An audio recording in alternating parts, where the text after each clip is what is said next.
हरियाणा सरकार पड़ी है नींद में और बेरोजगार बन रहे हैं जींद में। हरियाणा के कोने कोने तक बेरोजगार युवा यहाँ पर पहुंचे हैं और बीच में बैनर देखने लग रहे हो, मैं हूँ हरियाणा का बेरोजगार दूल्हा। तो आज यह बारात क्यों निकालनी पड़ी और हरियाणा के कोने कोने से यहाँ पर बेरोजगार युवा पहुंच रहे हैं। पूरे इनकी जो मांगे हैं, जो भर्ती कोटे में फंसी हुई है, वो सारी मांगे लेकर चल रहे हैं। और पीछे आपने दिखा दिया बैंड बाजा और रथ का गिला बेरोजगार दूल्हा पीछे जो बारात लेकर निकल रहे हैं। आज जो बीजेपी कार्यालय पर ये रुकेंगे जाकर ना, तो सारी बात करेंगे। और पीछे आपने दिखाऊंगा बड़ी साइड आज, तो पीछे आपने दिखाऊंगा जितने भी युवा आज यहाँ पर पहुंच रहे हैं हरियाणा के कोने कोने से। और युवाओं के साथ में जितने भी कोचिंग सेंटर वाले मास्टर है, वो सारे मास्टर भी यहाँ पर पहुंच रहे हैं। उन गुरुजनों को, उन मास्टरों को भी दुख है कि जो बच्चे मेहनत करते हैं 3-3 4-4 साल और उसके बाद जो नौकरी नहीं मिलती, कभी रिजल्ट के लिए धरना प्रदर्शन करना पड़ता, कभी पेपर के लिए, कभी कोटा भर्ती बजरी उसके लिए। तो सारी बात करांगे और पीछे अपने दिखावांगे जो बारात लेकर आज निकले हैं। और ये देखो भाई कितने युवा हैं यहाँ पर, सारे के सारे जो निकल रहे हैं और लगातार नारेबाजी सरकार के खिलाफ करी जाने लग रही है। और जो बेरोजगार दूल्हा है, उस दूल्हे को आपने दिखावांगे जो आज इस बारात का जो आज बंदना बन रहा है, जो आज दूल्हा बन रहा है, ये दिखाओगे आपने जो रथ के साथ है जो चल रहे हैं। और ये देखो भाई, ये दिखाओगे, इनसे बात करांगे। और भाई जींद का प्रदर्शन आपने देखा, जो आगे आपने दिखा दिया, जो बारात चल रही है कि सरकार रहेगी नींद में, बंदड़े आ लिए जींद में। तो बेरोजगार दूल्हा भाई आप हाथ में बैनर देखने लग रहे हो, मैं हूँ हरियाणा का बेरोजगार दूल्हा। तो आज यह बारात क्यों निकालनी पड़ी और हरियाणा के कोने कोने से यहाँ पर बेरोजगार युवा पहुंच रहे हैं पूरे। तो क्या कुछ सोच लेकर यहाँ पर पहुंचे हैं जो यात्रा यहाँ पर निकाली, बातचीत करांगे। क्या नाम जी आपका? दिनेश दलाल। भाई जी मैं हूँ बेरोजगार दूल्हा और दूल्हे वाली कंडीशन में बिल्कुल बंदड़े बन के बैठे हो, क्या कुछ मतलब उद्देश्य लेकर चल रहे हो जो यह निकाल लिया? भाई या दूल्हा बनने की या बारात निकालने की बेरोजगारी युवाओं की या नौबत इसलिए आने पड़ी कि 2021 में तो एक सीटी का एग्ज़ाम लिया था, उसमें सरकार ने बहुत सारी खामियां कर रखी थी, ठीक है। और खामियों के बेस पे ही फिर भी सरकार ने एग्ज़ाम लिए 56-57 का है, या फिर हरियाणा ग्रुप डी का एग्ज़ाम है, या और ग्रुप के एग्ज़ाम बाकी पेंडिंग पड़े हैं। तो बेरोजगार युवाओं की आज जींद के अंदर इकट्ठे इसलिए हुए हैं, बाकी बचे हुए ग्रुप उनके तो एग्ज़ाम लिए जाएं और एक 56-57 का जो भर्ती है, कलरक पटवारी ग्राम सचिव की जो भर्ती है, उसको कोर्ट के अंदर बाहर निकाले सरकार, ठीक है। और एक टीजीटी की भर्ती है, वो टीजीटी की भर्ती भी पूरी करी।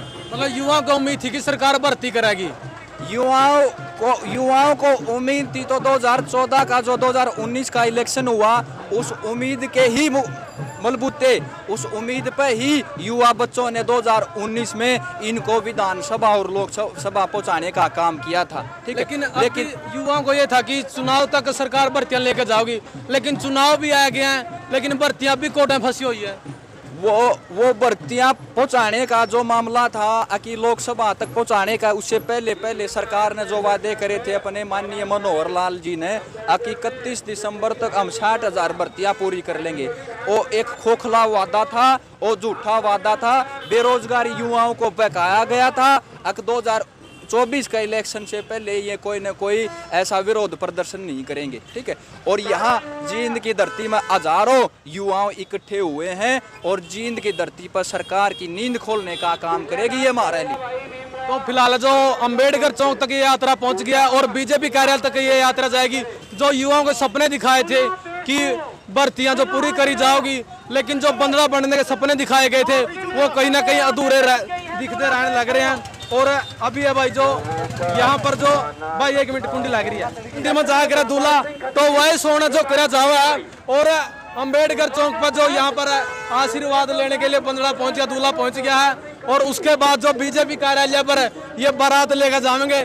तो देखो भाई अंबेडकर चौक पर जो दूल्हा पहुंच गया है आशीर्वाद लेने के लिए, और उसके बाद अपनी बारात लेकर ना बीजेपी कार्यालय पर पहुंचेंगे। तो देख सको भाई बिल्कुल कोई नहीं, आजो तो आजो भाई, आजो भाई। किसी फीलिंग आ रही है भाई जी, किसी फीलिंग आ रही है? भाई फीलिंग का तो मामला ये है कि आज जींद की धरती पर हरियाणा प्रदेश के कोने कोने से, महेंद्रगढ़ से, कोई पलवल से है, कोई भिवानी चर्चित दादरी से बेरोजगार युवाओं को खून के आंसू सरकार रुला रही है। इनकी कोई सुनाई नहीं कर रही, इसलिए जींद की धरती पर आज इकट्ठे हुए। आज ये बारात निकालने की नौबत ये आई। देखो भाई जो भर्ती है, एक मिनट है,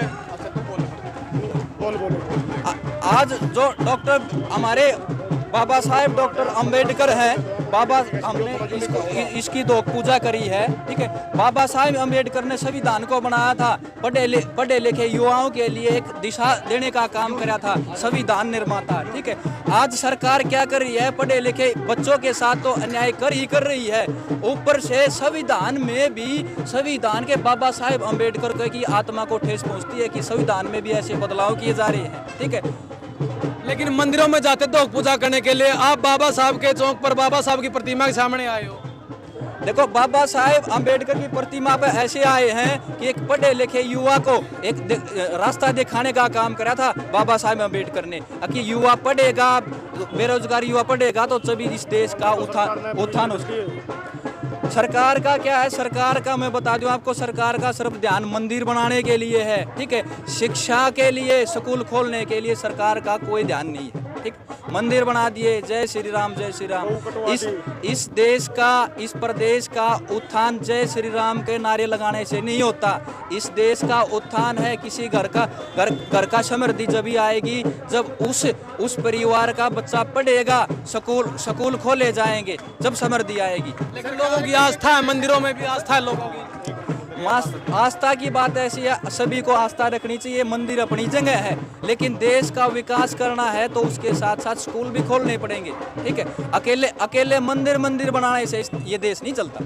सरकार के लिए कोई मैसेज है? सरकार के लिए भाई साहब ये मैसेज है, या तो सरकार हमारी अभी भर्ती पूरी कर दो, इब्ते तो हम बाइकआउट करा थे, जो करिए हमने रोका नहीं, इस्तीफा दे वो हम इनको पर्चे दे देंगे, ज्ञापन देते जब अगर भाई हम आपको ज्ञापन देते हमारी भर्ती पूरी कर दी, हमको रोकते थे, कमांडो वाले हमको उठा के हमारा भर्ती का नाम ले तो उठा के बाहर फेंक देते थे हमको।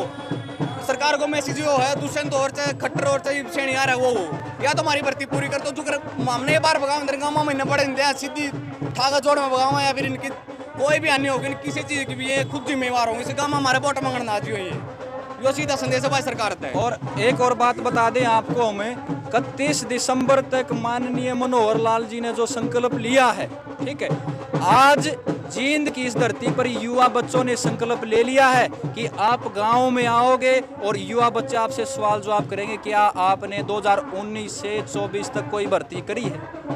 उसका जवाब होगा, अगर भर्ती कर देती है तो युवा बेरोजगार बच्चे वोट देने को तैयार हैं, अगर भर्ती नहीं करेगी, हमने संकल्प ले लिया, हमने अपने पल्ला गांठ मार ली है, कोई भी युवा बच्चा वोट नहीं देगा। 23 अप्रैल की बात करें, 23 अप्रैल को आप लोगों को जो है बुलाया गया है, तो अगर सरकार द्वारा नहीं सुनवाई होती तो फिर आगे क्या कुछ कदम उठाने का सोचा आपने? देखो हमारी जो उम्मीद थी वो बार तारीख देने पर एक के बाद एक तारीख दी जा रही है, ठीक है। उम्मीद बाकी हमारी बची नहीं है, बाकी सरकार हमारी कोई सुनाई करे तो ठीक है, और 23 के बाद अगर सरकार नहीं करी, एक तो डिसीजन हमारा ये रहेगा कि हमारे जितने भी परिवारिक हैं, रिश्तेदार हैं, कोई हमारे युवाओं के साथ जुड़े हुए साथी, हम कोई वोट नहीं देंगे। अगर सरकार कर देती है तो हम साथ। इनको हम गांव में नहीं घुसने देंगे, अगर हमारे पास 23 अप्रैल को अगर फैसला नहीं आया, कुछ भी गांव में नहीं घुसने देंगे हम इनको, कोई भी बीजेपी को या जेजेपी को। और हम एक और बात बता दे, इनके खिलाफ हम इलेक्शन लड़ने का काम करने वहाँ पे, चाहे खट्टर हो या सैनी हो, हम युवा अपनी पार्टी बनाएंगे, ये खट्टर हो या सैनी हो, सुन लियो भाई। बेरोजगार युवा इलेक्शन लड़ने का काम करेगा, या माननीय खट्टर साहब हो या कोई हो। ठीक, आ जाओ।